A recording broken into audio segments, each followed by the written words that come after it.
Boa noite. Muito bom estar aqui com vocês, conhecendo alguns rostos, reconhecendo outros estão me vendo pela primeira vez, mas eu tenho um carinho muito grande pela Ibaviva. Eu cheguei em Vinhedo em 2011, a convite do André. Nós trabalhamos juntos na Ibaviva por 4 anos e meio e em junho de 2015 eu aceitei um convite e assumi a titularidade da primeira igreja batista de Campinas, que é uma das igrejas batistas mais antigas do estado de São Paulo. Eu não sabia disso, eu não sabia que eu estava pegando esse rabo de foguete assim há 10 anos atrás. Estava conversando com o Israel que eu tinha 42 anos. Aí eu pensei assim, a PIB foi corajosa, de trazer um pastor de 42 anos. E a gente tem feito um trabalho eu sempre falei isso lá, que olha, eu não sou um pastor que prega de gravata, não, a gente não quer ninguém assim. A minha esposa não é aquela mulher que vai reger coral, liderar ministério infantil, não, mas a gente também não está procurando ninguém assim. Eu falei, eu também não me envolvo tanto com a denominação, eu venho de uma escola de igreja, que eu também fui pastor na Igreja Batista do Morumbi, passei aqui por Vinhedo, igrejas contemporâneas, não, mas a gente está procurando, então beleza, mas é lógico que na prática as coisas não funcionam tão assim, Então, mas tem sido um desafio e se um dia vocês estiverem em Campinas, será um prazer recebê-los na primeira igreja, na Andrade Neves, no alto do castelo. Eu estou aprendendo agora, eu sei tudo sobre Campinas, gente. Vocês precisarem de alguma dica. Mas eu gosto muito ainda de Vinhedo, tanto que eu ainda moro em Vinhedo, desde que eu vim para o interior em 2011, eu moro no mesmo lugar, lá no último condomínio, até onde morava o Alain Rinaldi. E hoje eu sou casado com a Daniela, nós comemoramos 25 anos de casado esse ano, e a Dani é nutricionista e ela trabalha no SESI em Valinhos. Hoje ela chegando assim, brava, porque hoje era dia de servir hambúrguer no lanche. Eu falei assim, aqueles meninos, eles não têm limite. A gente dá um bilhetinho para eles, eles dividem o bilhetinho em 2, para pegar 2. Cada bilhete já vale 2 hambúrgueres, Então, assim, todo dia tem tem uma história nova. E nós temos juntos a Marina, tem 22 anos. A Marina faz biologia hoje na USP. E o Henrique tem 20 anos, faz engenharia mecatrônica na USP também. Eu estudei na USP também. E eu nunca imaginei que os meus filhos iam estudar na USP. Então, fico muito feliz e eu tenho orgulho de falar. Então, toda vez que eu posso, eu falo, Porque era um sonho da minha vida. Eu me formei em arquitetura e urbanismo. E no meio da faculdade, eu tive um chamado que eu entendi que a arquitetura era um caminho provisório, até que o Senhor abriu um outro caminho para o ministério pastoral. E eu já sou pastor então há 22 anos. E falar de família para mim é um desafio, porque para mim o maior desafio é o pastoreio da minha família. Hoje eu sou pastor numa primeira igreja, que é uma igreja muitas vezes conservadora, mais durona, assim, menos flexível. E eu luto para que a igreja, eu falo isso, que a igreja ela tem uma história no início do século XX, 1900. 1900 teve o primeiro batismo em Campinas, batismo batista mesmo assim. Aí teve a febre amarela, que foi aquela epidemia que até o Oswaldo Cruz teve que vir para Campinas resolver. E em 1907 a igreja então se reuniu novamente. De 1907 em diante ela existe. Então imagina uma igreja com um lastro, com tanta história. E aí a gente vai trabalhando, olha, vamos fazendo assim, e essa paixão e esse amor pela igreja. E para mim hoje o meu desafio é que a minha família também ame a igreja como eu amo. E às vezes, como pastor, a gente ama mais a igreja do que a família, ama mais o ministério, e eu tenho tentado achar esse equilíbrio. E falar hoje sobre família, para mim é um desafio, uma alegria. Eu estou muito feliz de estar aqui e poder compartilhar com vocês um pouco daquilo que eu tenho vivido. O Israel também falou de que eu tenho feito um trabalho muito forte com famílias na igreja. Hoje eu tenho um núcleo na igreja, que é um núcleo famílias, que é uma intenção de entender que a família, ela é um pilar que nós precisamos preservar, ajudar. E quando eu cheguei na igreja, na primeira, um pastor amigo, ele falou assim, você precisa saber a música que você vai tocar na igreja, tal. E eu comecei a sonhar com essa música. E nessa música eu encontrei respaldo bíblico em 1 Coríntios 13:13, que diz assim: permanecem a fé, a esperança e o amor. E eu fui levando essas 3 palavras, fé, esperança e amor. E eu entendi que a fé é um dos pilares. Eu invisto na nova geração, que eu aprendi isso aqui na Ibaviva. Trabalhar com a nova geração para que tenhamos novos discípulos de Jesus. Eu e você, se acontecer qualquer coisa, a gente já está seguro. Mas e os nossos filhos, e os nossos netos? Eles já têm essa fé em Cristo, então a fé é importante nesse sentido. E então aí vem o pilar esperança, que tem tudo a ver com família. Creio que diante de tantas circunstâncias, tantos desafios que a gente tem hoje, o que mais eu preciso trazer para as famílias é a esperança.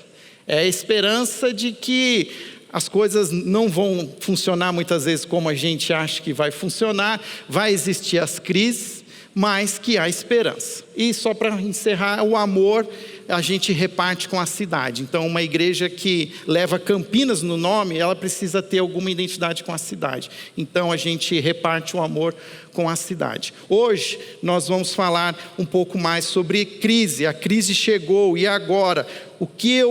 Como é que eu reajo a tudo isso? E para nós hoje, mais pontualmente, nós vamos falar sobre essa crise na família. Quem aqui nunca viveu uma crise? Quem aqui nunca passou por alguma dificuldade? Tem um provérbio chinês que diz: se o sol brilhasse sempre, tudo seria um deserto. É preciso a chuva, é preciso os dias diferentes, porque isso tudo faz parte de uma maneira como Deus trabalha nas nossas vidas. E eu quero aqui falar 2 coisas que existe, talvez que a gente às vezes nem perceba, mas a gente carrega um mito e uma crença.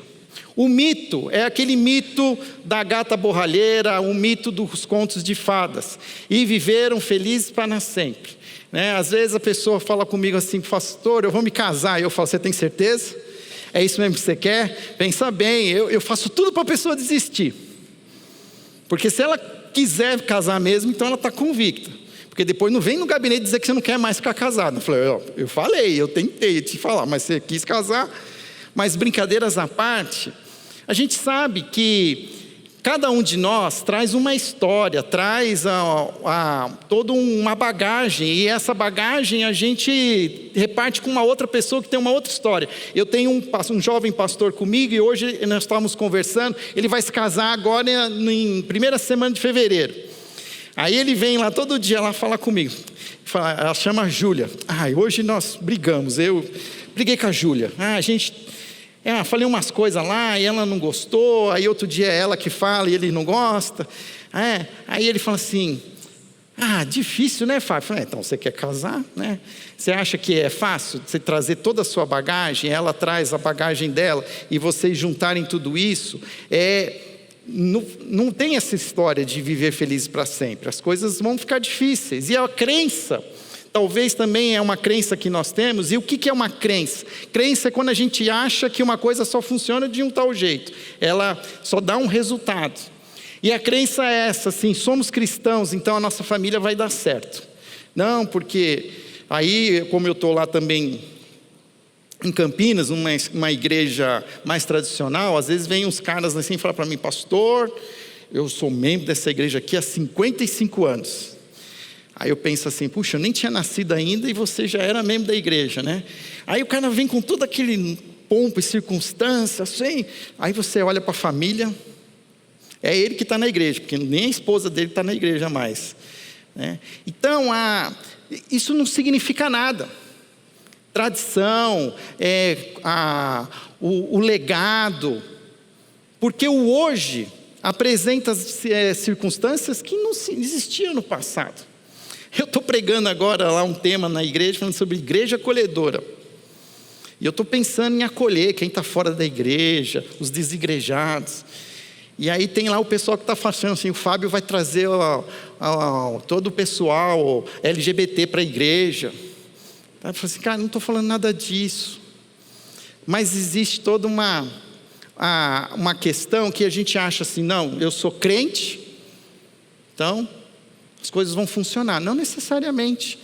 As coisas não funcionam muitas vezes como a gente imagina. Eu usei um livro em que o autor, ele sempre citava um tal de Pitman. E eu falava, mas quem é esse Pitman? E assim, a editora não foi uma boa editora, porque não colocou lá a bibliografia. E eu fui atrás e eu descobri um norte-americano, um psiquiatra, já faleceu, mas chamado Frank Pitman. E ele traz, não tem nada em português, inclusive, tem coisas em espanhol que ele escreve, mas ele tem um artigo que ele fala sobre a crise nas famílias. E eu pesquei algumas coisas, e uma frase que ele fala é que a crise pode conduzir ao perigo ou à oportunidade. Nós escolhemos. Isso vocês já estão ouvindo, desde a primeira encontro, o Israel deixou isso bem claro, que a crise, ela tem uma oportunidade de trabalhar, de se repensar. E aí nisso, eu até quero indicar um livro que eu sei que o Renan Yoshima também indicava, quando ele estava como pastor da Nova Geração. É um livro do Eugene Peterson, um autor bem conhecido, Crescendo com seu filho adolescente. Então aqui quem é pai de filho adolescente, levanta a mão. André, vamos fazer uma oração para esse povo aqui, que eles precisam de oração, né? Mas não é difícil ter filhos adolescentes? Parece que tudo que funcionava não funciona mais. De repente, né, eu brincava assim, né, falei, eu mostro uma foto assim para eles, assim, falo assim, nessa época vocês me amavam, agora vocês não querem nem me ver, né? Hoje de manhã eu tomei uma bronca do meu filho, por que você acende essa luz, não sei o que, assim, que eu acordo, sou o primeiro a acordar, acordo 5 horas da manhã. Eu acendo a luz que eu quero, não tem que... Vou lá, qual luz você quer que eu acenda? Vai tomar banho. Assim, eu sou o primeiro a acordar, eu vou lá, não sei o quê, começo a fazer o café, não sei o quê, eu acendo a luz que eu quero acender. Mas parece que de repente a gente não sabe mais nada, não somos mais os heróis, né? Enfim, e por que eu estou falando desse livro? Porque Eugene Peterson, ele pega esse cerne, que é, olha, quando o seu filho cresce, você também tem uma oportunidade de crescer como pai. Porque a sua paternidade, a sua maternidade, ela funcionava até que o seu filho era criança. Mas quando o seu filho cresce, ele começa a ganhar autonomia, ele começa a desejar as coisas do jeito dele, ele quer vestir a roupa dele, ele já não quer vir na igreja, ele já quer fazer as coisas do jeito dele. Isso é uma oportunidade para você crescer como pai, como mãe, e você se desenvolver. E assim é a vida. Deus vai nos dando desafios. As crises, elas também são oportunidades da gente crescer como marido, como esposa, como pai, como mãe, como filho. Porque às vezes a gente se acomoda, a gente tem uma tendência como ser humano de gostar do conforto. E a gente tenta manter o status quo o máximo que a gente pode.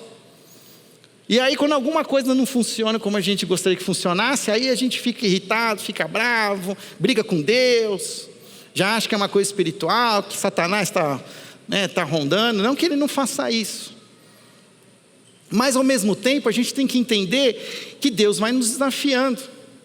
O versículo da Bíblia não fala assim, fosse fiéis no pouco, sobre o muito te colocarei. A gente só pensa nas coisas boas, né? E Deus está falando o seguinte, você não está resolvendo esse problema, agora seu filho vai virar adolescente, quero ver como é que se sai nessa. E assim vai. Olha, agora, o século 21, essa era da pós-verdade, você era bom lá no século 20, quero ver como é que você se vira agora nesse século 21, com essa desconstrução toda. Vamos lá, vai. Confie em você. Uma coisa que eu falo muito para a minha igreja. Passamos por uma tribulação, por um momento difícil, adversidade com a pandemia. Alguns ficaram para trás, alguns não estão mais aqui conosco. Mas se nós estamos aqui, é porque Deus entende que nós somos capazes de viver esse lugar, nesse ambiente. Que nós somos hoje capacitados, e Deus, Ele está apostando em nós. E a gente vai conseguir.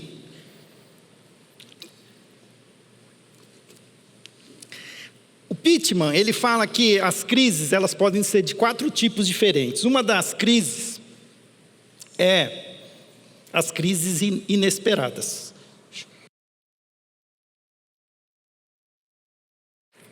Como funcionam as crises inesperadas? São esses acontecimentos imprevisíveis que produzem estados de choque inesperados, como a morte por acidente, enfermidades, desastres naturais. As coisas estão funcionando, está tudo, mais ou menos tudo, e aí acontece um desastre. Perdemos um ente querido, perdemos um filho, uma filha, algo que não é natural, o pai ou a mãe enterrar, sepultar o filho, ou uma outra situação inesperada, uma perda do emprego, uma crise nos negócios e a família entra em bancarrota. Isso são coisas que desestruturam. Nós que estamos no gabinete pastoral, a gente percebe que as coisas parecem assim, que elas estão todas equilibradas, aí parece que uma coisa assim se perde, e aquele castelo de cartas, ele desmonta. Então, isso pode acontecer, e a gente está, de alguma maneira,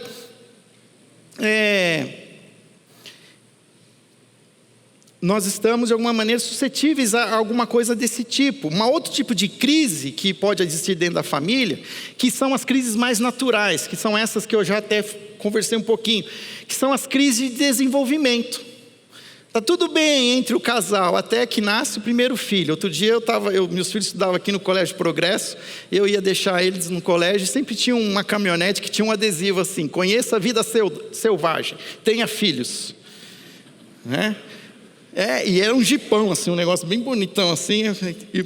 Mas é isso, aí eu até brinco, né? A pessoa fala, estamos grávidos. Eu falei, bem-vindo à vida real, né? Bem-vindo porque agora que o bicho pega. E pega mesmo, né? Se desestrutura. Agora tem um negocinho lá que ele domina a casa, ele que dita os horários. E isso traz toda uma crise. Filhos adolescentes, como eu falei, a própria emancipação dos filhos, quando eles saem de casa, aquela questão que se fala sobre o ninho vazio.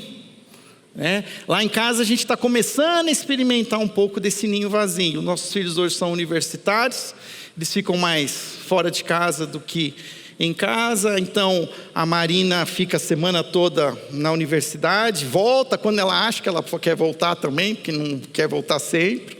Às vezes até eu vou buscar ela, não, eu vou lá, eu faço um bate e volta, vou lá e busco ela. O Henrique, ele vai e vem, porque até tem essa oportunidade que a prefeitura da cidade fornece o transporte. Mas aí quando chega o final de semana, ele está namorando uma menina lá da igreja, aí às vezes ele chega sábado e fala assim, eu vou dormir na casa da Sofia, tá bom? Tá, né? E tem domingo que eu volto para casa, eu e a Dani, né?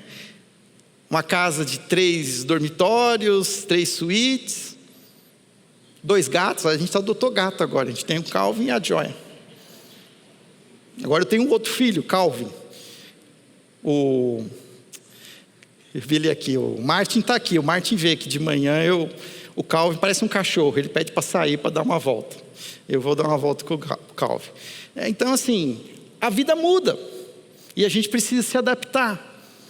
Os próprios casamentos, muitas vezes o casamento também são pontos de tensões, eles estão funcionando até que certo momento eles também geram crises. Mas existe também uma crise que são as crises estruturais, ou a gente pode chamar de desvalimento, que são eu estou errando, perdão. As crises estruturais são próprias das famílias disfuncionais ou multiproblemáticas e surgem periodicamente. Já são aquelas famílias assim que já são uma bomba relógio, que você vê assim, o negócio lá é uma loucura.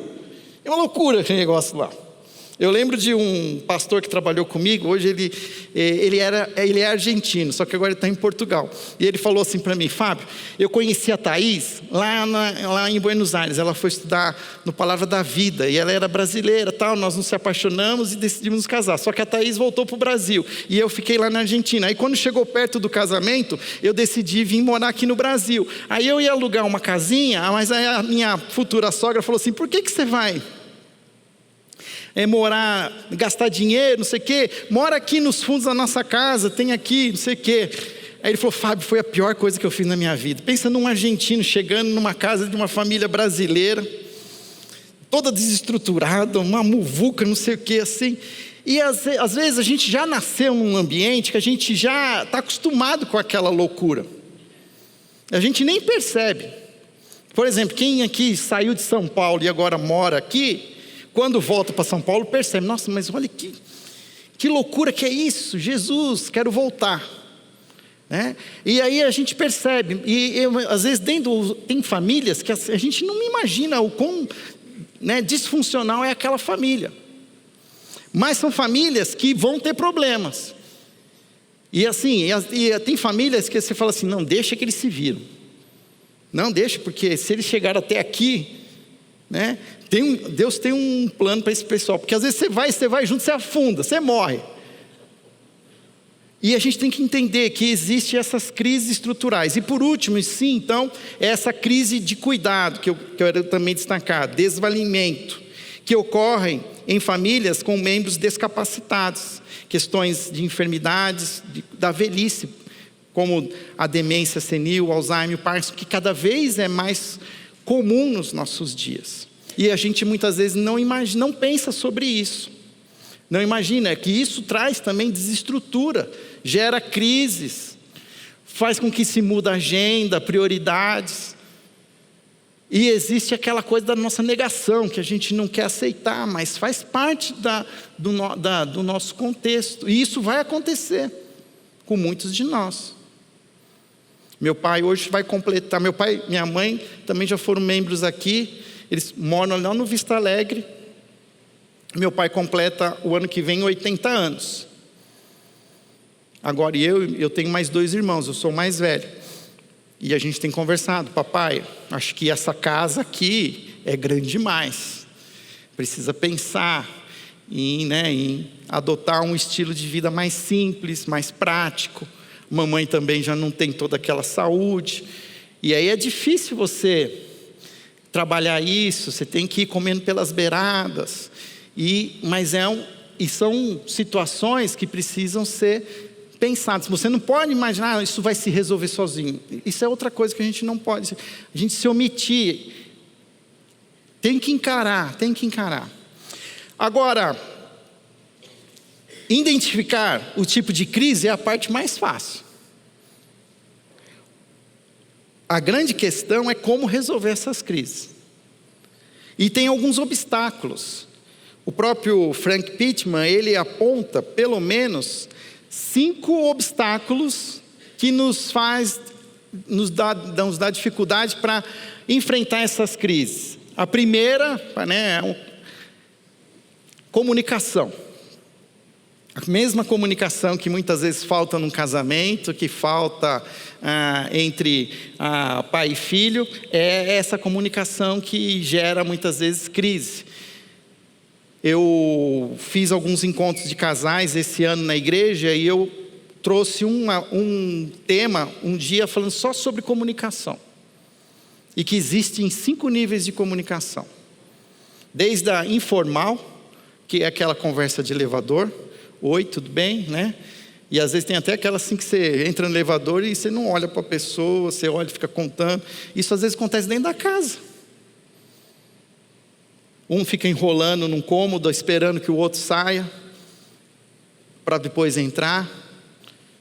Isso é nível 0 de comunicação. Mas aí tem o nível 2, que já é um nível, um nível informativo, que é você dizer, hoje vai chover, vi lá a previsão do tempo. Mas depois ainda vai para um outro nível, o terceiro nível é da opinião, que você já relata alguma coisa e já diz o que você acha. Mas aí vai chegando até um nível da comunicação, que seria o quinto nível, que é o de você expressar os seus sentimentos e a outra pessoa escutar o que você está falando. Porque o quarto nível você expressa o sentimento, mas você depende que a outra pessoa aprenda a te escutar. E escutar é diferente de ouvir. Quem vai buscando aí ajudas terapêuticas vai entendendo que o escutar tem uma posição ativa. E nós homens somos os mais relapsos nessa coisa de escutar, né? A mulher da gente fala trocentas vezes e eu fico até pisando em ovos quando eu tenho que perguntar de novo aquilo que ela já falou 10 vezes, né? Eu tenho mandado WhatsApp, assim, porque eu acho que fica menos crítico. Mas de novo, né? Comunicação, intimidade. Intimidade também é um obstáculo. E a intimidade por quê? Porque em momentos de estresse, muitas vezes, nós nos retraímos emocionalmente. Então, tem aqueles que são extrovertidos e tem os introvertidos. E o introvertido, num momento de tensão, ele se fecha mais ainda. Então, se ele já não fala muito, a pessoa, no momento que está ruim a coisa, o que ele faz? Ele se cala. Agora, quem é extrovertido que fala, no momento de estresse, grita. Aí imagina. Não rola. E fica aquele embate. Ninguém se conversa. Papéis familiares, obstáculos dos papéis familiares. A expectativa por se cumprir determinados papéis. Então, hoje a gente tem cada vez mais famílias que não compõem mais aquele, a família estilo Doriana, Margarina. Famílias diferentes. E a mulher muitas vezes vai cumprir o papel do pai e da mãe. O pai não vai cumprir papel nenhum. Aí tem essa história que eu estou contando do jovem pastor, uma questão que a gente vê da noiva. A noiva hoje ela cumpre o papel do pai na casa. O pai tem uma atitude assim tão violenta que ele é de alguma maneira escanteado, e a mais velha, essa filha mais velha, ela assume o papel da liderança da casa, cuida do irmão mais novo e aconselha a mãe, diz que a mãe tem que fazer. Então essas coisas, essas misturas de papéis.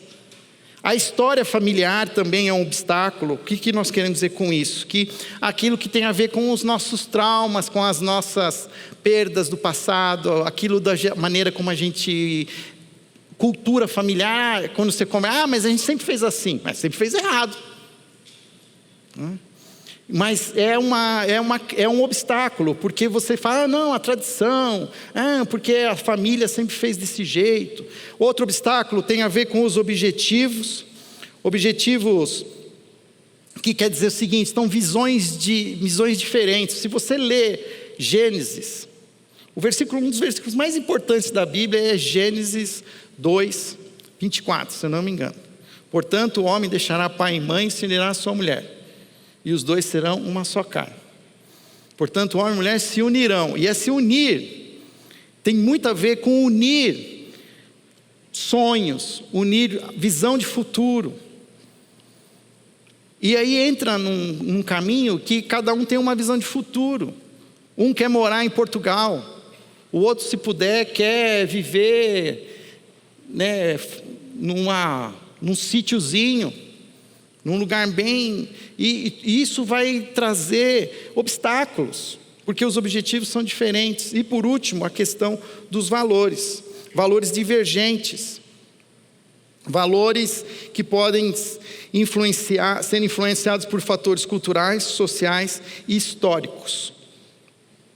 Eu tenho quantos minutos ainda aqui, só para mim? 5? 20. Eu quero passar por um estudo de caso agora. Não sei quantos de vocês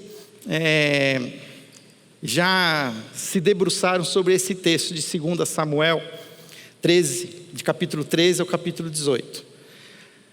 De todos os personagens que nós temos bíblicos, talvez Davi é o que a gente mais tem informação. A gente tem bastante informação sobre Moisés, tem bastante informação sobre Josué. Mas quando a gente fala de Davi, a gente tem uma dimensão de informação que envolve inclusive a sua família. E quando o Israel conversou comigo, eu já pensei direto em Davi. E a situação com que ele viveu em família. E o texto lá em 2 Samuel, capítulo 13, é um momento, um contexto em que já havia acontecido aquele episódio com Batseba. A maioria das pregações que a gente conta de Davi, a gente vai falar lá do acontecimento em que ele fica com Batseba e manda matar Urias. Aí vem o profeta conta a história lá do homem, do vizinho que só tinha um carneirinho, e aí Davi fica irado, fala que tem que matar quem faz uma injustiça dessa, fala assim, você é esse cara, e a gente faz o sermão. E aí na fala do profeta diz assim, a espada nunca mais se afastará da sua casa. Há toda uma série de acontecimentos que vai acontecer na família de Davi, que às vezes a gente não olha muito, não presta muita atenção, mas é uma tragédia atrás de outra. E mostra um pouco dessas crises, do contexto, né? Então você tem o contexto familiar de Davi no capítulo 11. Então acontece tudo aquilo, Batseba fica grávida, aquela criança morre. Deus disse que fazia parte da consequência do pecado. Mas depois Batseba ela fica grávida de novo. E nasce Salomão. E Salomão se torna um filho precioso para Davi.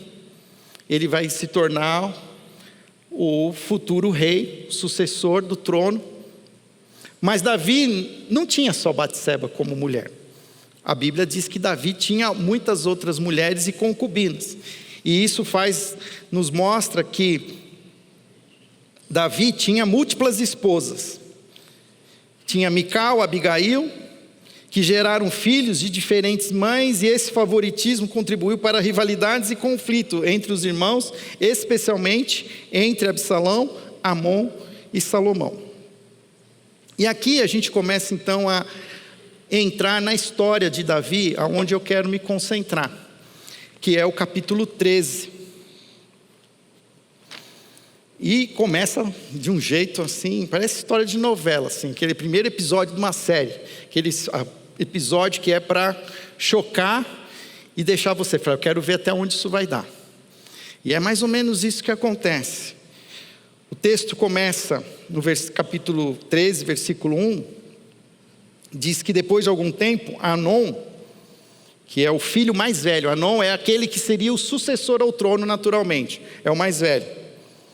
Ele se apaixona por uma meia-irmã que ele tem chamada Tamar. E a Bíblia diz que ela era muito bonita e ela era irmã de Absalão, outro filho de Davi. E nessa paixão que o irmão tem pela irmã, ele conversa com um amigo, um primo, e o primo estimula ele e fala, por que você não fala com seu pai? Fala para o seu pai que você está doente. E aí você pede para ele deixar a Tamar ir lá fazer um bolinho para você, uns cupcakes, tá? Umas coisinhas lá, que ela sabe fazer. Ela postou outro dia no Instagram lá, que ela fez um negócio bacana. E aí começa a história, porque a gente vê que ele pede para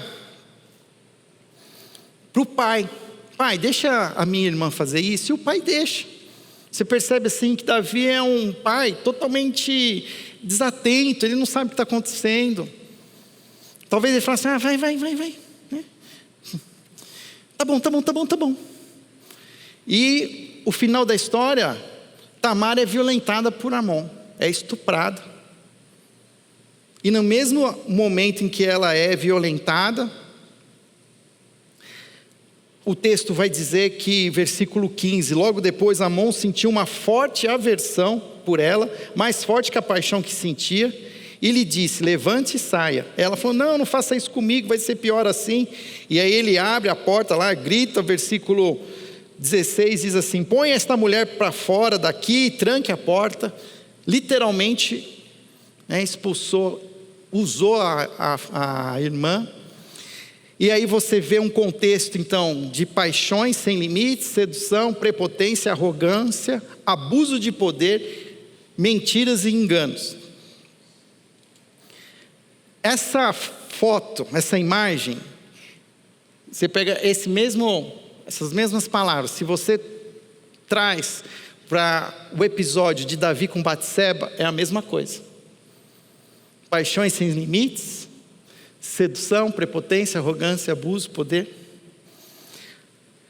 Nós não temos ideia de quanta influência nós trazemos para as nossas famílias com relação à nossa integridade. Talvez o que mais vai influenciar se a sua família vai passar bem por uma crise é a integridade dos seus integrantes. E uma história aqui que Jesus ensinou para a gente, quando ele lavou os pés dos discípulos: quem mais tem poder, mais tem que servir. Jesus escolheu ele lavar os pés, em vez de ele decidir por algum subalterno. Então, quem mais tem poder, no contexto cristão, mais serve. E o que a gente vê aqui? Quem mais tem poder, manda mais, abusa mais, explora mais, seduz mais.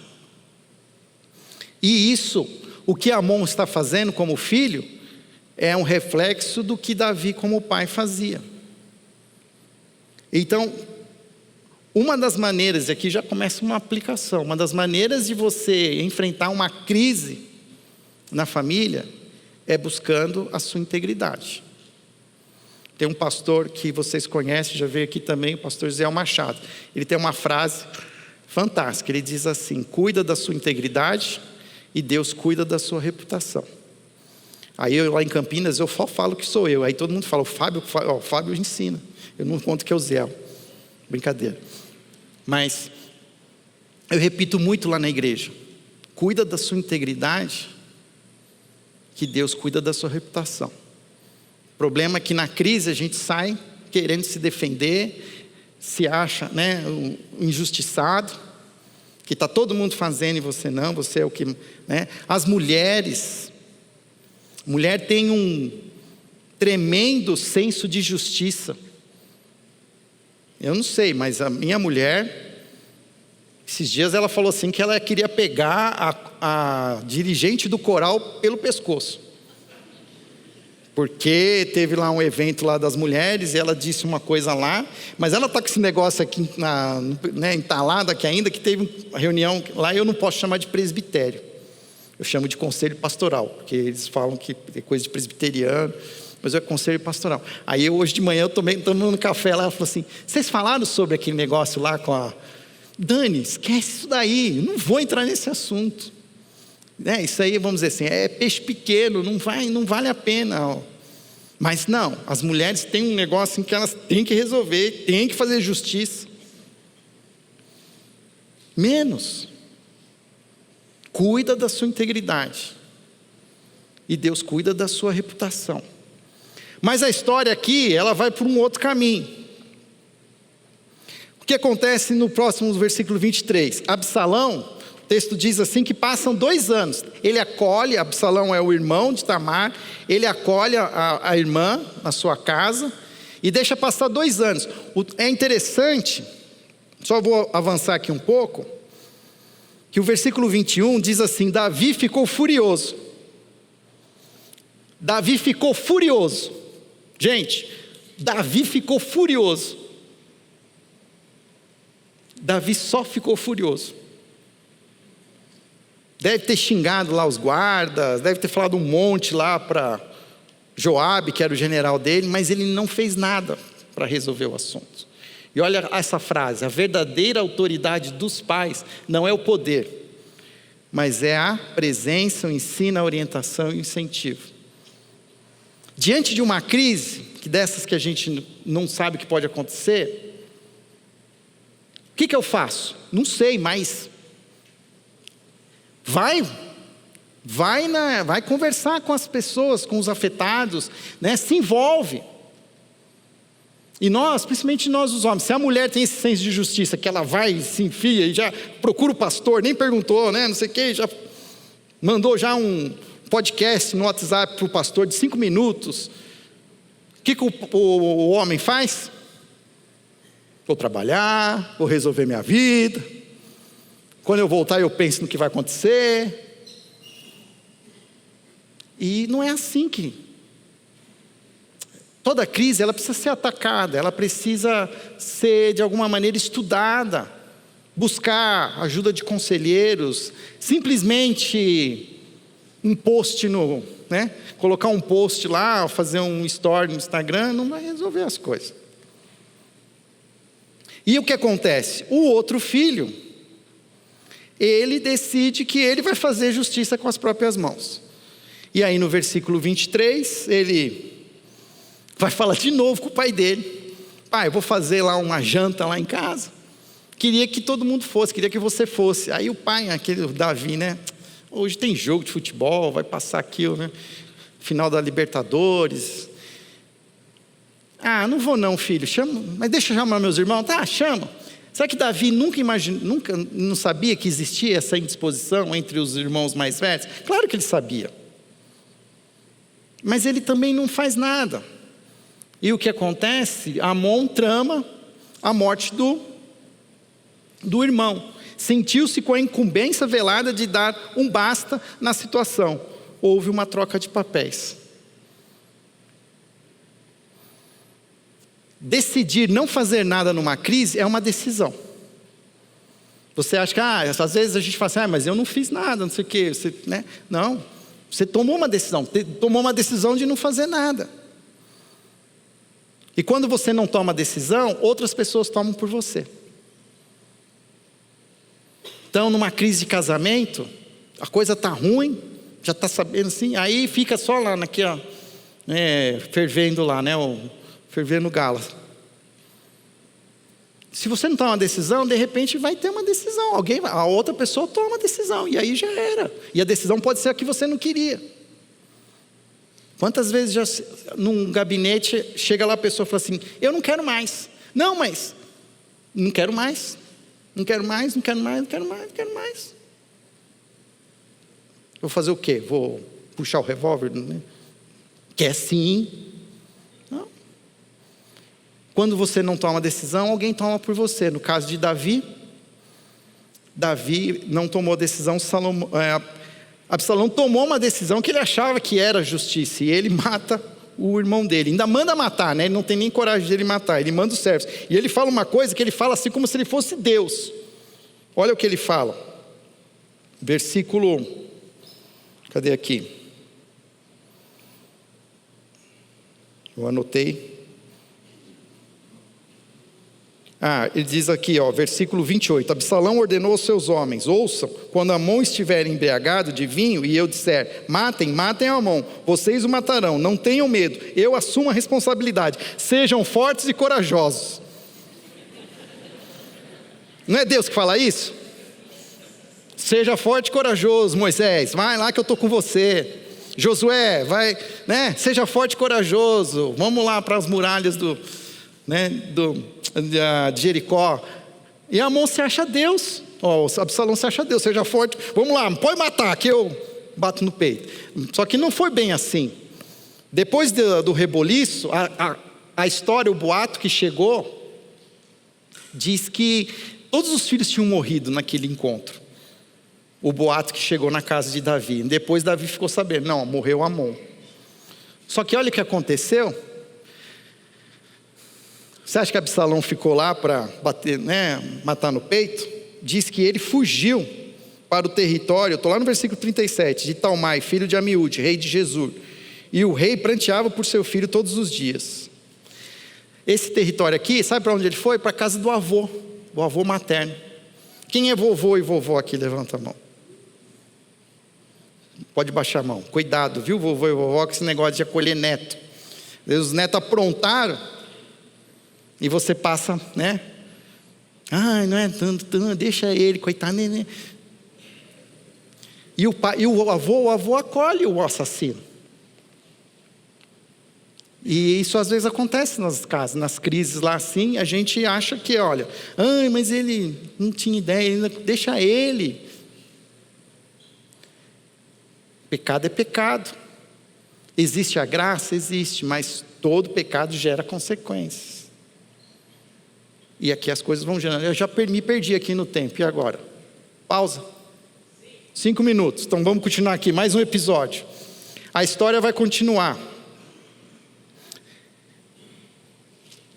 Capítulo 14 diz que passou 3 anos. Tinha sido 2 anos, que até que ele mata Amon, agora passam 3. Ele fica 3 anos na casa do avô, aí ele fica aborrecendo Joabe, que é o general, fala assim, fala para o meu pai deixar eu voltar para Jerusalém, vai lá. E aí tem toda uma história, você vai ler lá depois. E finalmente, Davi concorda, tá bom, deixa ele voltar.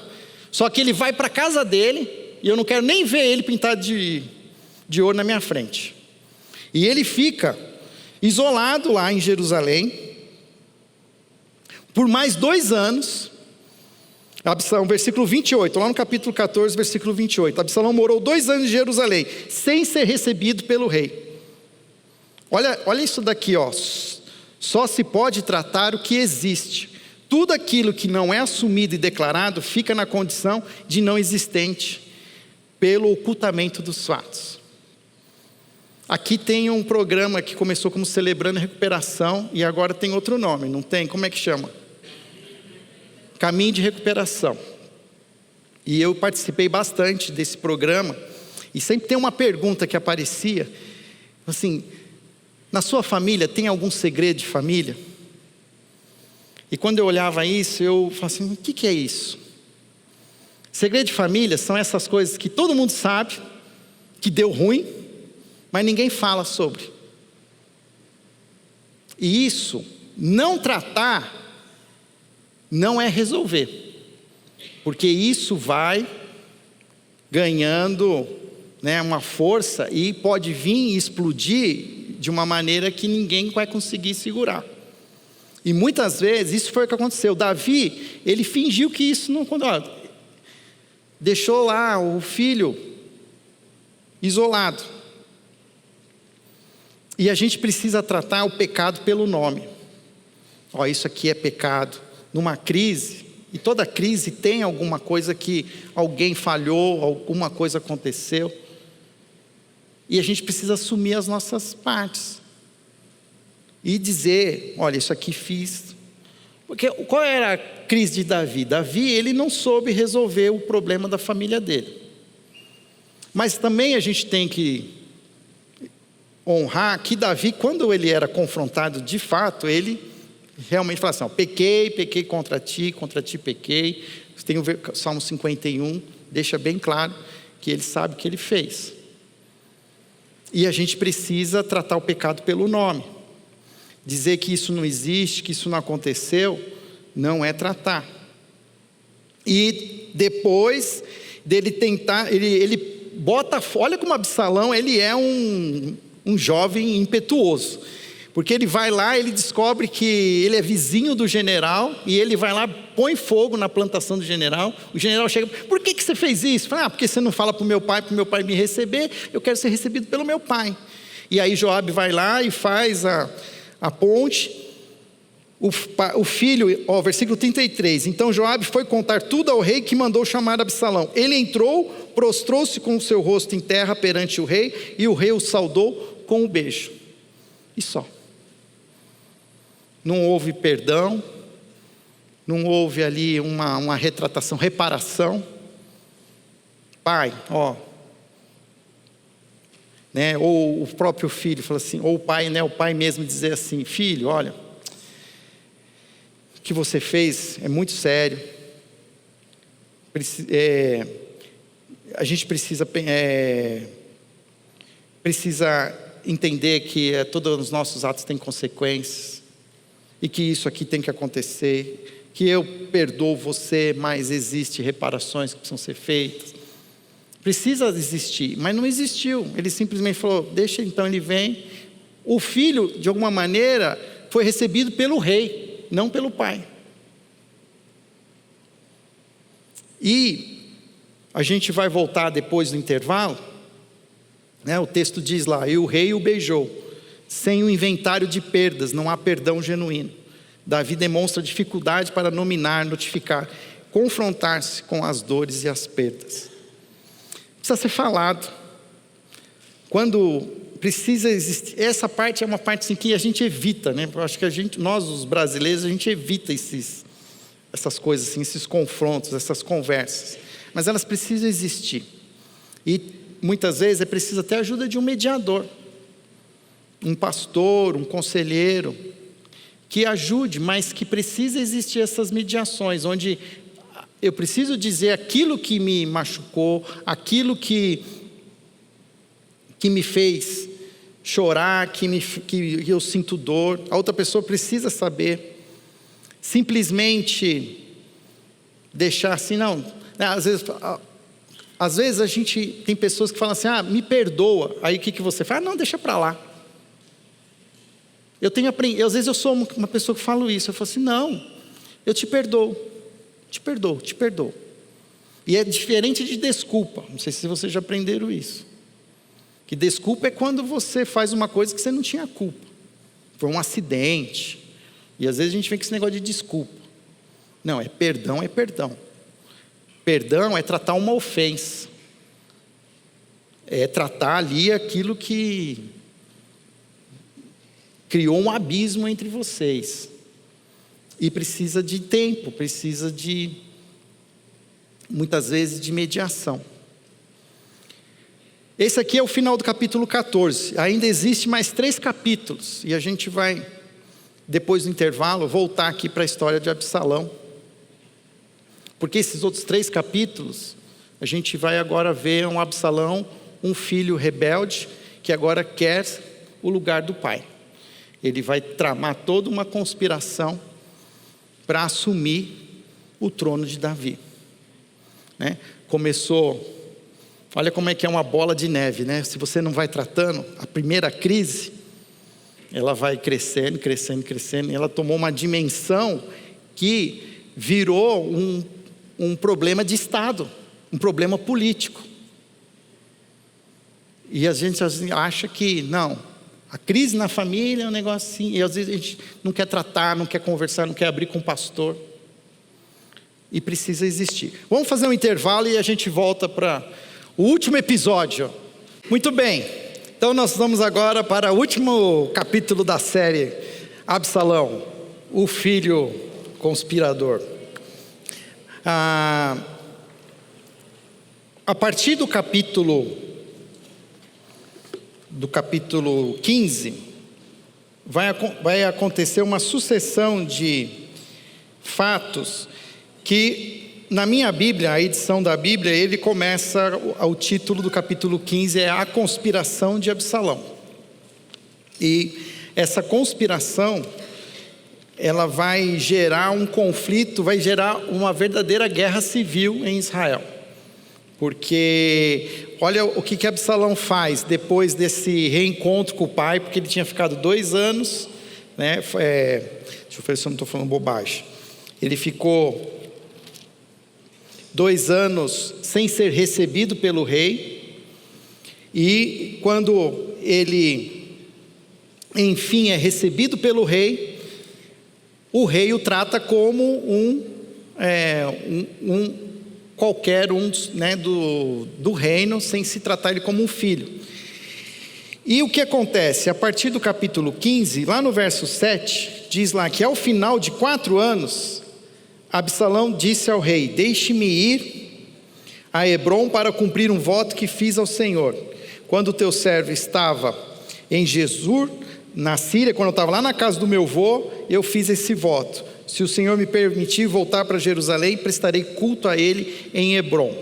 Então, agora, essa história toda, são 11 anos. 11 anos desde da Tamar ser violentada até esse momento. Então, tem crises que elas duram por anos. E que se nós não tratarmos, elas vão continuar existindo. Você pode fingir que ela não existe, mas ela vai continuar. E o ideal é a gente atacar a crise o mais cedo possível. E eu vejo que muitas vezes a gente vai meio que deixando, vamos ver, vou orar. Não que no orar não funciona, mas às vezes precisa mais que oração, precisa atitude, mudança de atitudes, precisa de conselhos. Eu lembro uma vez que eu tive uma crise muito forte com a Dani.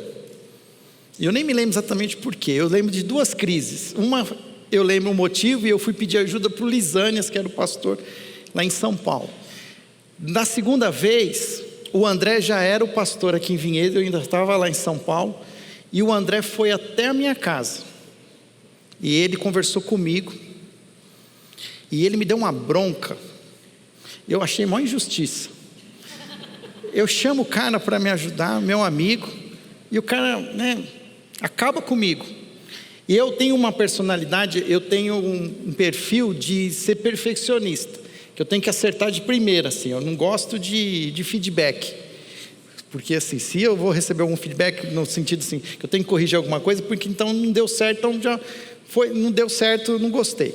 E aí quando eu recebi, esse feedback do André, fiquei muito frustrado. E eu guardei aquilo lá, nunca mais falei. Eu sei que depois eu desci, era num apartamento, eu desci, fiquei lá na área social, e o André ainda ficou conversando com a Dani. Enfim, passou, a crise se desfez, e o Senhor cuidou, e a gente está junto até hoje. A gente não quer se separar, mas às vezes a Dani quer me matar, Mas enfim, depois de muito tempo eu fui falar com a Dani. Puxa, aquele dia que a gente chamou o André, nossa, o André me deu uma bronca tão grande, falou tanto no meu ouvido. Aí ela falou assim, então, o André falou a mesma coisa para mim, e a gente nunca tinha se conversado. Mas é importante essa questão, assim, às vezes a gente precisa de um chacoalhão. A gente precisa achar alguém que a gente vê assim, essa pessoa, ela busca a Deus, o que ela fala faz sentido, e eu vou ouvir o que ela fala. E aí a gente precisa, em alguns momentos, aceitar o que os outros estão falando para a gente, que falam de uma esfera que não está emocionada, porque a gente sempre vai estar emocionado, porque família é paixão, é amor e ódio, e a gente está envolvido. E quando a gente pede para alguém que está de fora, ela não está sentindo nada. E ela fala as coisas, e ela não fica imaginando que está sentindo ódio, está sentindo dor, depressão. E a gente precisa escolher quem a gente vai ouvir. Porque isso é outra coisa também. Porque hoje todo mundo tem opinião para tudo. Estou vendo o Zé Sérgio aqui. Quando a gente mudou para Vinhedo em 2011, decidi que eu ia fazer corrida de rua. Aí comecei a correr, aí teve um dia que teve...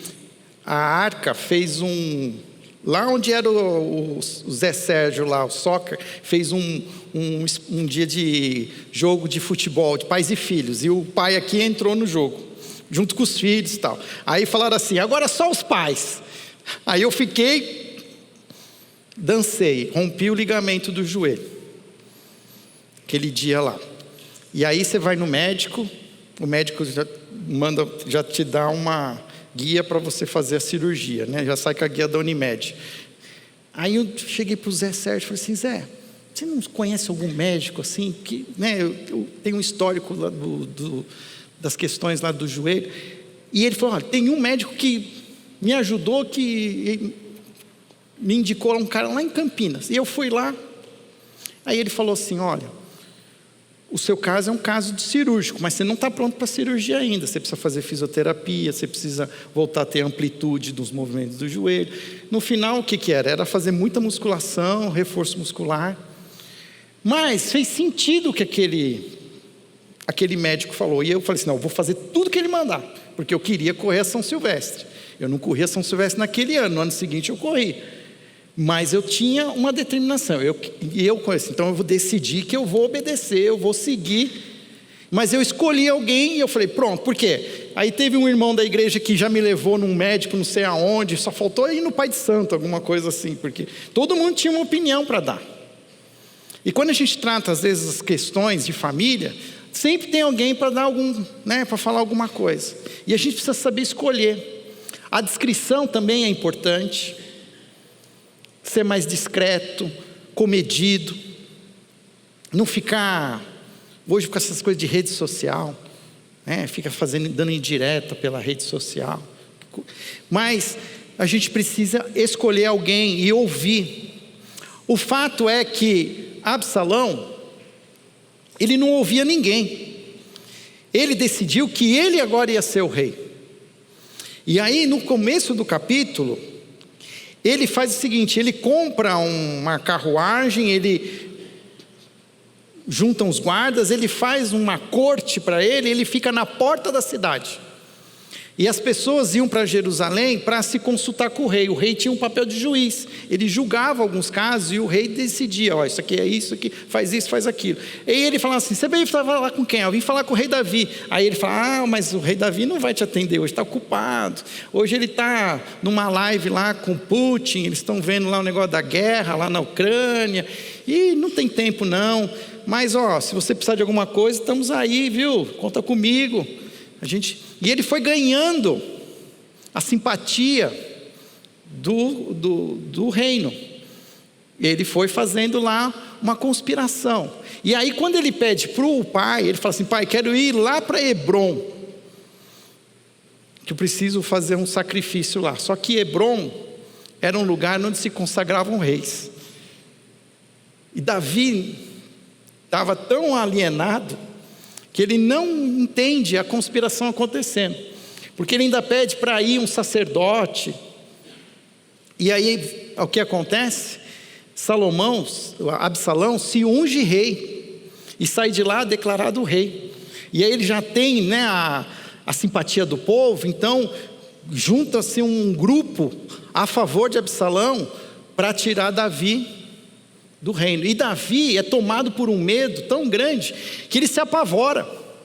Ele fica tão apavorado que ele pega tudo que ele tem, que ele pode, ele pega até a Arca da Aliança e sai de Jerusalém correndo, antes que Absalão chegue, porque ele fala assim, a hora que Absalão chegar, ele vai dominar. E Davi, você percebe assim, o pai, ele em vez de buscar o confronto, ele se apequena. E ele foge do conflito.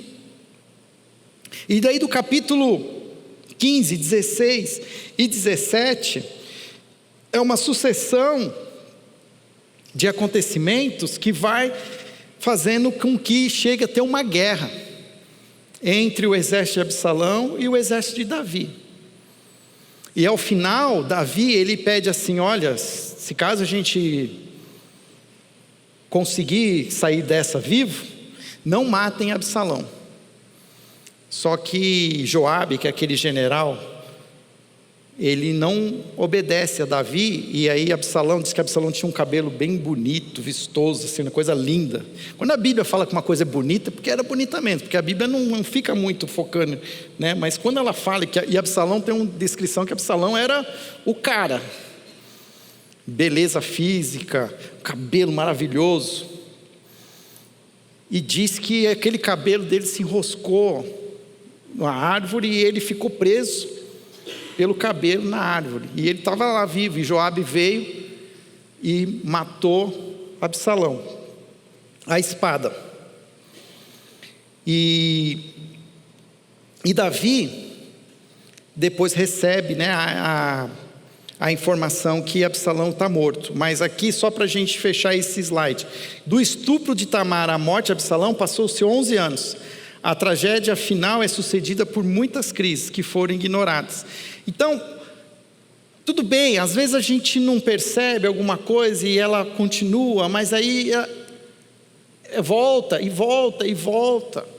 E a gente precisa dar atenção, porque isso pode gerar uma crise que vai ter muitos mais ônus, assim, perdas, inclusive mortes mesmo assim, que a gente precisa impedir.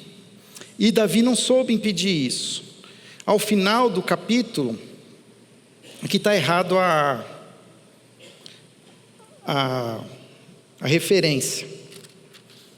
No final do capítulo, Davi diz assim que: meu filho Salomão, o lamento de Davi não é apenas sobre a perda de Absalão, mas é também sobre o que a família poderia ter sido. Provavelmente Davi começou a lembrar de tudo aquilo que ele viveu, quando o profeta também o confrontou e disse: a espada não ia mais se afastar da sua casa. E ele percebe quão ele foi relapso e omisso no cuidado que ele teve com a família. Curioso é que quem é escolhido depois para suceder Davi é Salomão. E Salomão, ele escreve Provérbios, que é o livro que a gente conhece como livro de sabedoria. E se você olhar para Provérbios, ele é um livro escrito para príncipes, porque é um livro que ajudava os jovens príncipes a adquirirem a sabedoria necessária para se tornarem os governadores, para se tornarem ali as autoridades. E Salomão transcreve, com a sabedoria dada por Deus, aquilo que a gente conhece no livro de Provérbios. Muitas coisas, inclusive, ele ouviu do próprio Davi. Salomão descreve lá, quando ele fala assim: filho meu, se atenta à sabedoria. Tem muitas vezes você vai perceber assim: não fique correndo atrás de rabo de saia. Uma coisa que ficou como legado da minha família, alguns de vocês conhecem minha mãe. Minha mãe é uma mulher difícil. Acho que é o melhor assim descrição que eu posso dar. E ela é geniosa. Mas ela tinha uma coisa que ela falava para mim e falava para os meus irmãos. Quando chegava no mês que tinha 31 dias, ela falava assim: começa a ler Provérbios. Começa a ler Provérbios. Fábio, lê Provérbios. Hoje é 1º dia de julho, então até dia 31 você vai ler Provérbios. Ela não falava se você quer ler Provérbios. Naquela época a gente falava assim. Hoje a gente fala assim: você gostaria de ler a Bíblia? Você quer uma versão diferente? A linguagem de hoje, a mensagem? Não, o negócio era mais direto assim. Enfim, mas isso ficou no meu coração. E é importante a gente ter, além do conselho, a palavra como um guia. E quando a gente fala de família, o livro de Provérbios ele é precioso, porque ele tem aqui transcrito a sabedoria do próprio Deus, de uma maneira que diz assim: se você fizer isso, muito provável que isso vai acontecer. Não quer dizer que ele está dizendo que tudo acontece exatamente, mas ele diz assim: olha, a sabedoria diz que se você fizer desse jeito, há uma grande chance de que as coisas aconteçam assim. Se você fizer de uma maneira ruim, vai dar ruim. E o livro de Provérbios, ele funciona nesse sentido. A minha mãe me fala até hoje eu estou na igreja, e se eu não ligo para minha mãe durante a semana, aí eu chego na igreja, ela está com aquela cara emburrada dela assim. Aí eu chego para falar bom dia para ela, vai começar o culto, eu estou com o microfone aqui assim, eu falo: bom dia, mãe. Aí eu falo assim: quer dizer que se eu morrer, vai ter que ligar para a sua secretária, e eu nem tenho secretária, para dizer que a sua mãe morreu, porque eu não consigo falar com meu filho, não sei o quê. Eu falo: mãe, isso é fogo amigo, eu não preciso disso agora. Aí como é que eu desarmo? Toda quinta-feira, amanhã, eu vou ligar para minha mãe: oi mãe, está tudo bem? Estou passando lá. Mas a gente tem que, muitas vezes, também perceber que existe um legado que a gente não está dando importância. Se você olhar para a história das gerações, você pega Abraão, é o pai da promessa. Abraão gera Isaac, e Isaac gera Jacó. Jacó era o cara que fazia as conspirações, o mentiroso, o enganador, porque bastam 3 gerações para que você esqueça todo o legado que Deus propôs para a vida das famílias. E nós não podemos deixar que esse legado se perca conosco. Eu tenho que fazer de tudo para que os meus filhos levem esse legado, para que eles possam também repartir esse legado com os filhos dos meus filhos. E às vezes a gente desiste.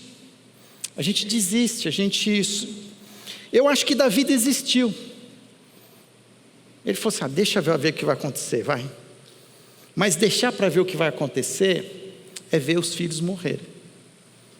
É assistir a tragédias que poderiam ter sido poupadas, poderiam ter sido evitadas.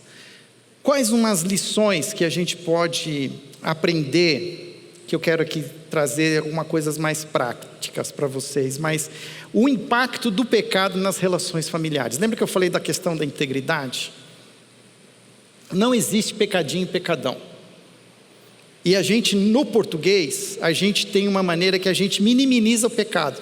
A gente fala: é só uma coisinha, é só um pouquinho, é só uma espiadinha, é só uma passadinha.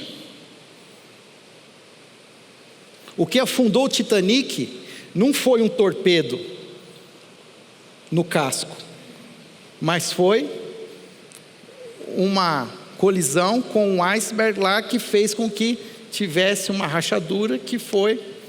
E quem estava no navio, dizia o seguinte: olha, esse navio vai afundar. E ninguém acreditava que aquele navio ia afundar. Se você falar hoje, a gente sabe que ele afundou, mas... E às vezes a gente não dá conta das coisas, das pequenas brechas que a gente vai dando. E isso tem a ver com a questão que eu estou falando da integridade.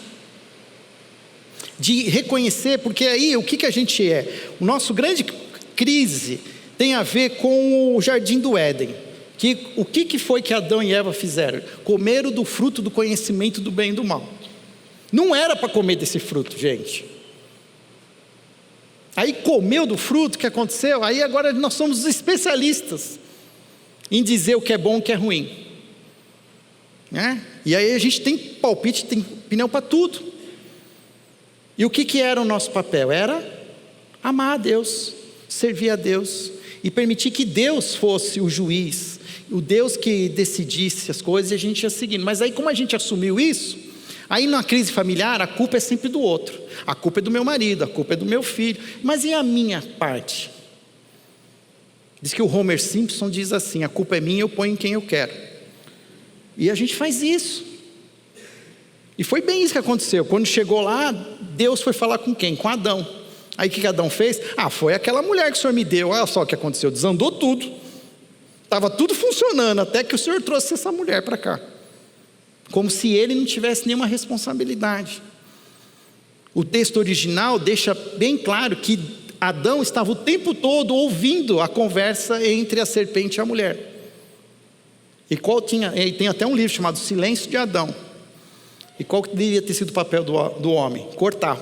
Eva, para de ouvir isso daí, isso aí não tem nada a ver. A gente não ouviu o que o nosso pai disse, Deus falou? Então, mas não, ele foi deixando. E olha só onde nós paramos. Então, a gente precisa entender que todo pecado, porque a gente fala, onde abundou o pecado, superabundou a graça. Ok? Não há pecado que não possa ser perdoado. Mas os pecados trazem consequências. Quer viver uma vida mais, sem problemas? Então fuja das tentações, siga a Deus com todo o seu coração. E isso é uma luta. Mas aí o que acontece? A gente quer que o nosso marido, o nosso filho faz você. Você não dá conta nem de você, você quer dar conta dos outros. Se eu for dar conta da Dani, eu nem volto para casa hoje. Eu tenho que dar conta de mim mesmo. E essa tragédia toda que aconteceu na família de Davi começou com o próprio Davi. Um dia de ociosidade, que ele estava lá, olhando, estava sem sinal na internet, foi olhar pela janela. E é isso que acontece. nós precisamos prestar atenção e olhar, fazer um inventário das nossas falhas de caráter, porque todos nós temos as nossas dificuldades. Então vamos confessar os nossos pecados uns aos outros para sermos curados. Lógico que você não vai confessar para todo mundo, mas tenha com quem conversar. O impacto dessas relações, do pecado, a integridade. A integridade ela é muito importante. Outra coisa, a importância da comunicação. Precisa ser conversado, precisa ser dito. E às vezes, não necessariamente a gente vai fazer uma conversa num momento de ímpeto, de nervoso. Às vezes vale a pena deixar passar, baixar a poeira. Às vezes o filho aprontou, né? A gente chegou de viagem esses dias, aí chegamos em casa assim com os 2 filhos adultos, a gente achando que eles iam fazer tudo, deixar a casa arrumada. Estava pior do que, né, não sei o que lá, mas estava uma porcaria assim, né? Aí você já fala, deixa só o Henrique chegar aqui que ele vai ouvir umas verdades. Porque você está todo emocionado, né? Você já quer, e aí você já quer dar na medalhinha, e às vezes você vai falar coisas que você não devia falar. Então é importante, às vezes, deixar a poeira baixar, mas ter um momento de conversa. Falei, olha, vamos conversar. E uma coisa que eu tenho aprendido a usar a mesa como um espaço de conversa. Quando Jesus queria conversar com os seus discípulos seriamente, ele chamava eles para a mesa. No última noite, na noite mais difícil de Jesus, ele chamou os seus discípulos e sentou com eles na mesa. Hoje a gente nem senta mais na mesa. Eu não sei se tem uma mesa na sua casa, mas se você quer investir, compre uma mesa, com cadeiras, claro, né? Mas um lugar que se torne um local simbólico, de encontros. Faça um almoço, ou manda fazer, mas sentem à mesa. Comam, mas conversem. O homem toma iniciativa. O que é essa liderança que se espera do homem? Não que ele vai mandar. Ele vai dizer, olha, Deus mandou eu dizer que vamos cortar a Netflix, vai cortar tudo. Não, não é assim. Fala assim, olha, vamos gente conversar, precisamos tomar uma decisão sobre a questão financeira, nós estamos tendo mais gastos. Precisamos decidir juntos, mas o homem toma essa iniciativa, mas faz isso ao redor da mesa, enquanto come ali aquele pudinzinho, né? Estamos conversados, e aí, vocês falam sobre as coisas que são importantes. A gente tem hoje uma vida totalmente diferente. Eu lembro que na minha época de criança, e eu fui criança na década de 80, século passado, não tinha muita coisa para fazer. A gente ia na igreja durante o final de semana, sábado ficava brincando, durante a semana ia na escola. Mas você percebe quanta coisa que a gente faz hoje? O próprio domingo hoje se transformou num dia para a gente fazer aquilo que a gente não conseguiu fazer nos outros 6 dias. E a gente não tem o tempo da família, não tem o tempo de sentar, aquele almoço da família, nem necessariamente ele não acontece mais. Ele precisa acontecer. E uma coisa que às vezes eu faço muito com a Dani, a gente criou uma fala, que me ajuda a entender que ela vai falar alguma coisa que eu preciso ouvir.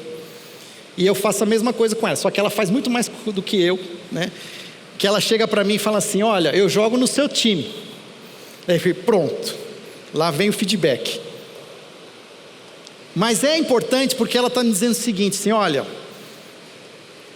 coisa não deu certo, estamos em crise, mas eu quero dizer para você, eu continuo jogando no seu time, a gente vai, estamos no segundo tempo da prorrogação, estamos perdendo de 1-0, mas vamos tentar fazer esse gol para ir para os pênaltis.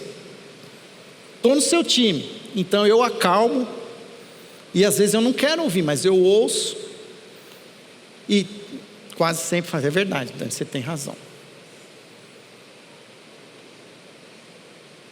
E aí a gente conversa, e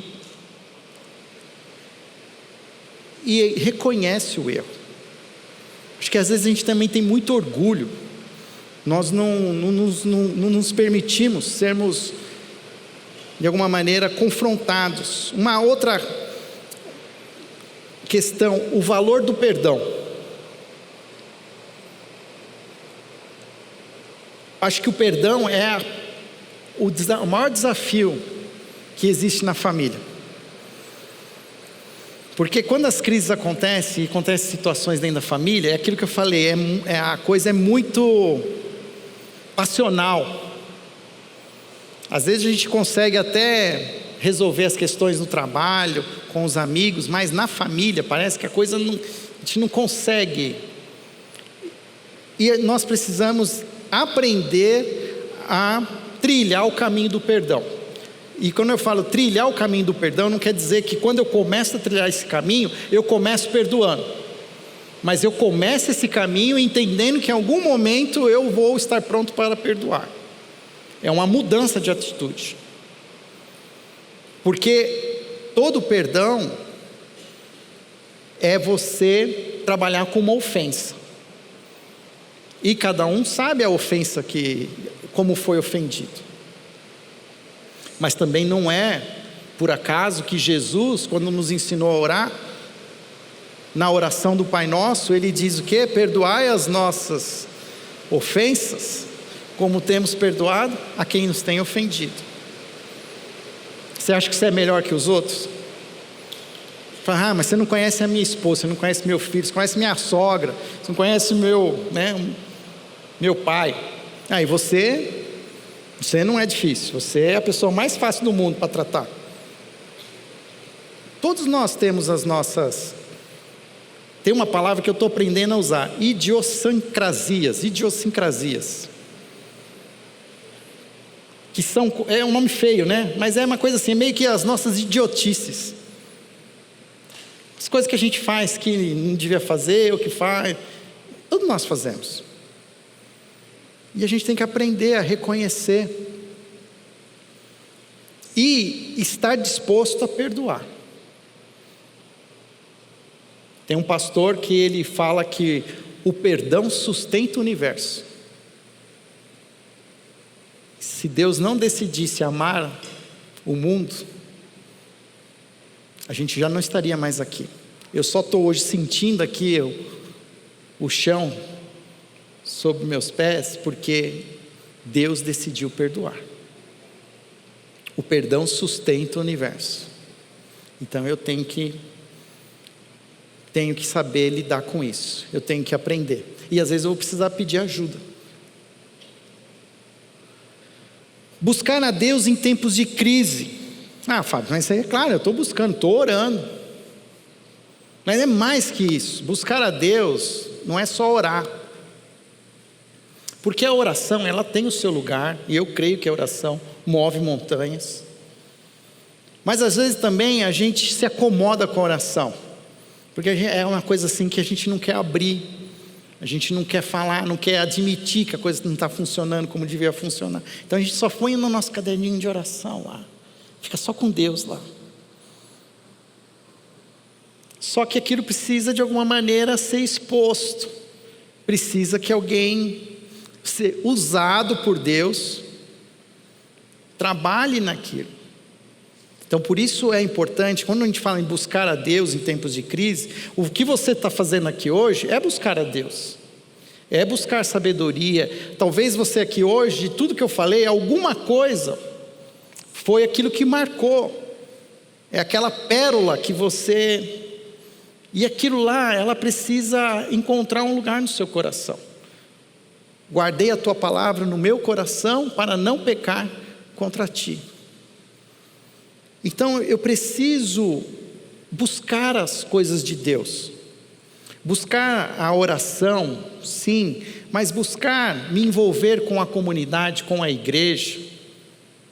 Buscar a comunhão com outros. Eu creio que esse trabalho que a igreja faz, caminho da recuperação, ele tem o seu lugar, faz muito sentido. Porque todo mundo precisa de recuperação. todo mundo precisa.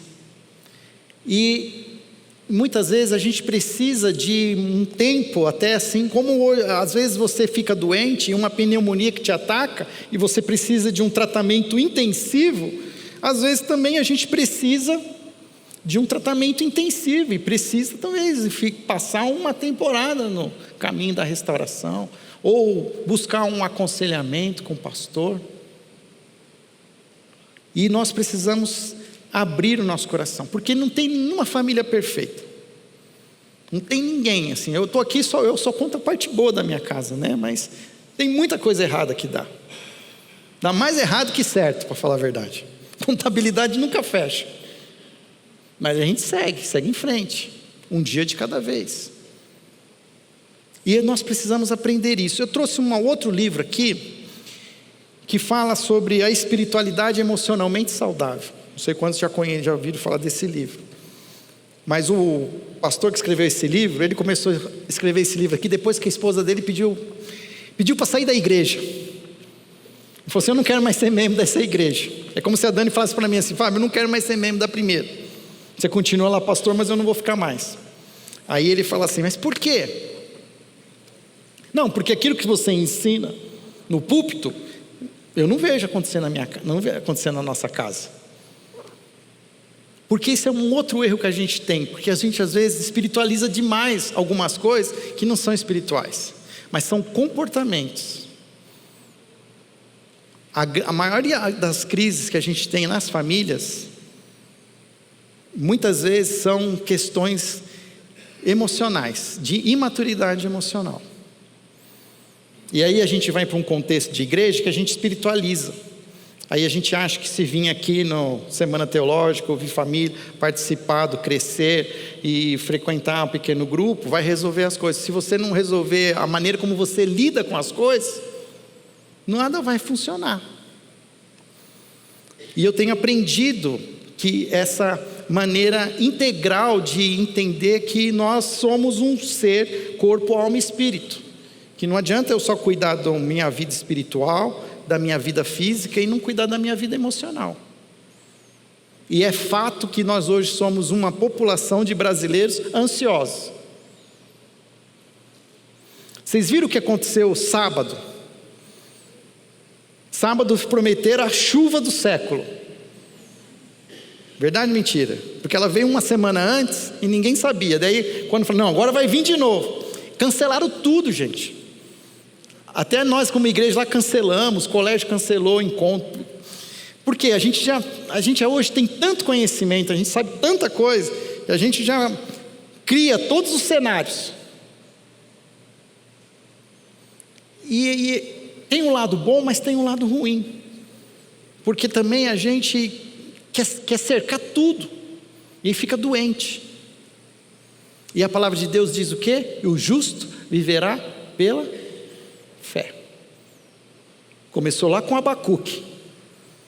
Deus falou para ele assim, faz um outdoor, coloca num lugar bem grande o que eu vou te dizer, que qualquer pessoa com uma carruagem consegue ler. Um outdoor. O justo viverá pela fé. Aí Paulo vai lá para Romanos e ele fala o quê? O justo viverá pela fé. O que é fé? É a convicção das coisas que não se vêem e a certeza das coisas que se esperam. Tem a ver com futuro e com visão. Uma expectativa de algo que eu não estou conseguindo ver hoje, mas... E é isso que a gente precisa ter fé. Não desistir. Davi desistiu. Davi largou mão. E o que eu preciso fazer é entender que se tem uma coisa que Deus está comprometido é com a minha família. Deus se compromete com as famílias. Deus, quando escolheu Abraão, diz o que para Abraão? Você vai ser uma bênção para muitas famílias. A família sempre esteve no coração de Deus.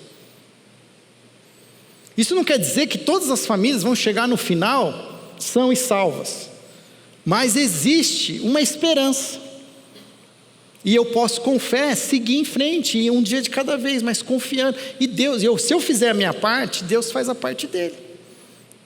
Eu vou buscar ajuda, eu vou me amadurecer emocionalmente, eu vou mudar o que precisa ser mudado, e Deus vai mudar o que você não consegue mudar. É fé, Eu estou falando aqui baseado um pouco da experiência que eu vejo a minha família, mas eu não tenho certeza nenhuma do que vai acontecer amanhã. Amanhã alguma coisa pode acontecer, que esse castelo de cartas pode ir. Mas eu não vou pensar nisso. Eu vou seguir um dia de cada vez, fazendo a minha parte, buscando a Deus. Quando confrontado, admitir os meus erros. Quando precisar pedir perdão, eu vou pedir perdão. E quando eu não souber fazer, não saber por onde eu vou pedir ajuda. Vou chamar o André, vou chamar quem for, mas eu vou dizer, eu não consigo, mas Jesus consegue. Eu não posso, mas Jesus pode. Eu nem sei como, mas Jesus já sabe, e eu preciso confiar. Deus tem planos de paz e não de mal, para nos dar o fim que nós desejamos.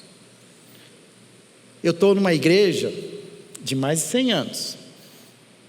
Tem gente ali que os filhos estão fora da igreja, e que já foram membros. Aí volta sempre aquela história assim, às vezes a última coisa que prende a pessoa, os filhos, é o nome deles no hall de membros. Os filhos já casaram, já até se divorciaram às vezes, mas estão lá com o nome na igreja. E aí tem uns membros que ficam arraigados naquilo.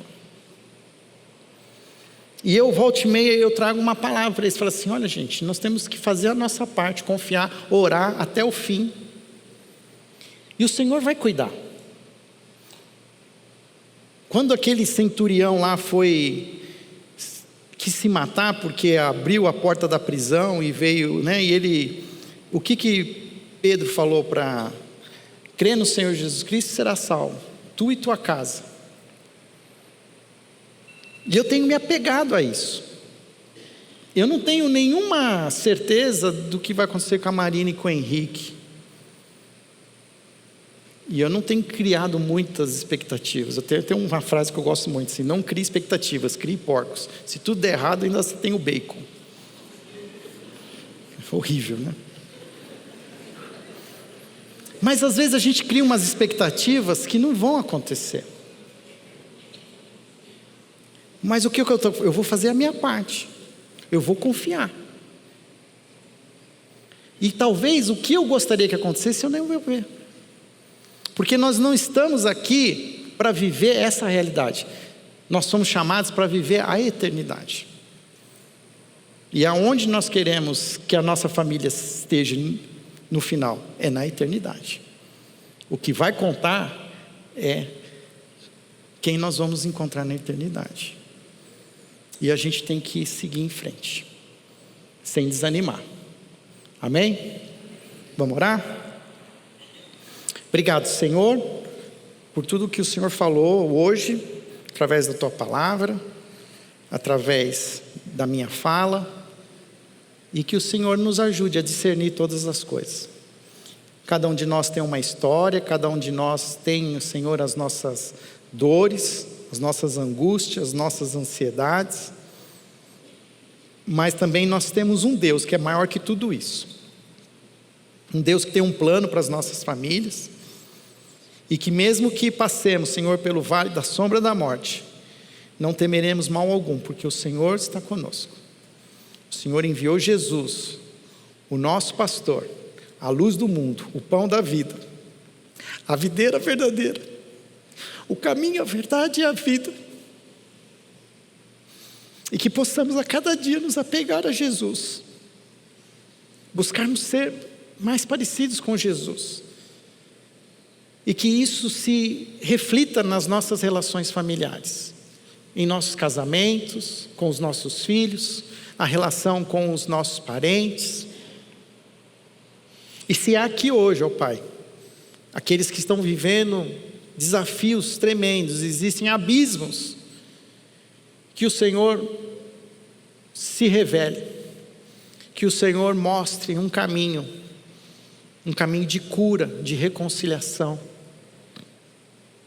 Que o Senhor, ó Pai, mostre sinais da sua graça e da sua bondade.